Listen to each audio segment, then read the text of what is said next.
New York times की माने तो भारत के इतिहास में सबसे ज्यादा बिकने वाले लेखक है चेतन भगत। स्वागत है आपका हिंदी साहित्य के इस महामंच। अगर हम बात करें टाइम मैगजीन की, तो टाइम मैगजीन कहती है कि विश्व में सबसे ज्यादा प्रभाव डालने वाले 100 लोगों की श्रेणी में चेतन भगत शामिल हैं। जब ऐसा आपका बैकग्राउंड है, तो एक महिला के मन में घुसकर लिखने की आपने कैसे हिम्मत जुटाई? बताता हूँ गौरव। फर्स्टली थैंक यू, आपने मुझे इतने अच्छे शब्दों में बुलाया। मेरे को पता नहीं किसने मेरे सेशन का नाम लिखा है कि बिकता है, पर चलिए हम बिकते हैं, पर बिके हुए नहीं हैं, you know. And thank you so much. I think आप बात कर रहे हैं मेरी लेटेस्ट बुक की। मैं कई सालों से लिख रहा था, 10 साल हो गए पब्लिश्ड बुक्स हुए। हाफ गर्लफ्रेंड मेरी पिछली किताब आई थी, तो काफ़ी मैंने फीडबैक लिया। लोगों ने कहा कि कुछ अलग कीजिए।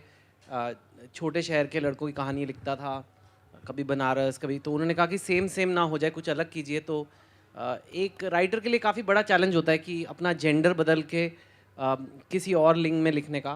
तो मैंने कहा चलिए देखता हूँ मैं लड़की की आवाज़ में लिख सकता हूँ कि नहीं, और उसका जो मन में चल रहा है वो भी लिखना पड़ता है अगर आप फर्स्ट पर्सन में लिख रहे हैं तो I think it was a big challenge. Risk बहुत ज्यादा नहीं था क्योंकि क्रिटिसिज्म बहुत होता है। हालांकि विदेश में बहुत तारीफ होती है, टाइम मैगजीन बहुत तारीफ करती है, न्यूयॉर्क टाइम्स बहुत तारीफ करती है, लेकिन यहां पर यह भी लिखा गया कि आप जरा पतंजलि इंग्लिश में लिखते हैं। आप ही के इंडिया टुडे नहीं लिखा था तो क्या करें अभी। कई बार ऐसे होता है ना सर, घर की मुर्गी दाल बराबर लगती है लोगों को। वो बाहर के लोग ज़्यादा तारीफ करते हैं, अपनी बीवी नहीं करती, यू नो। तो थोड़ा यहाँ पे है।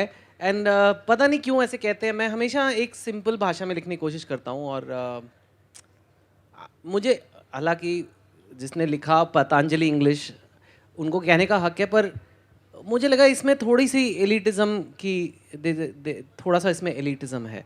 क्योंकि पहली बात तो ये स्टेटमेंट गलत है, पतंजलि इंग्लिश नहीं है, कोई ऐसी इंग्लिश नॉर्मल इंग्लिश है। जो मेरे एडिटर हैं वो वही एडिटर हैं जो विक्रम सेठ के एडिटर रह चुके हैं, डेविड दविदार। जो सारे स्टीफेंस कॉलेज के ग्रेजुएट्स हम एडिटर बिठाते हैं, सबको कहते हैं पढ़िए किताब को, आप बताइए कोई गड़बड़ है या कोई तो I don't think there is any chance कि इंग्लिश का वो होगा।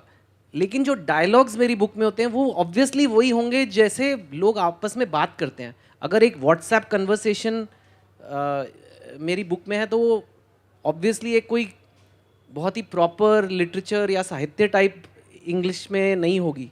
वो वैसी होगी लोग जो एक्चुअली लोग व्हाट्सएप पे बात करते हैं, नहीं तो वो आर्टिफिशियल लगेगा। और आप बहुत ज्यादा लोगों तक पहुंचने का प्रयास करते हैं, लेकिन एक सेकंड जस्ट, तो हाँ। एक तो ये कि वो गलत है। चलिए आपने मेरा तो मजाक उड़ा लिया, पर मुझे लगता है कि आप पतंजलि का भी मजाक क्यों उड़ा रहे हो? क्योंकि आई डोंट नो, मैं आप ही के एक बार कॉन्क्लेव में बाबा रामदेव से आपने मुझे भिड़ा दिया था।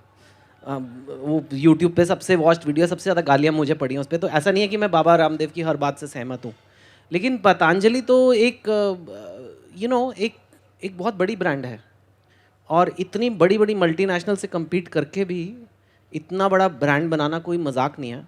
यही है कि एक दाढ़ी वाले बाबा जी चला रहे हैं तो आप उसका मजाक उड़ा दो। अगर यही काम बॉडी शॉप कर रहा है तो वाह, व्हाट ऑर्गेनिक, व्हाट प्रोडक्ट्स, ये वो।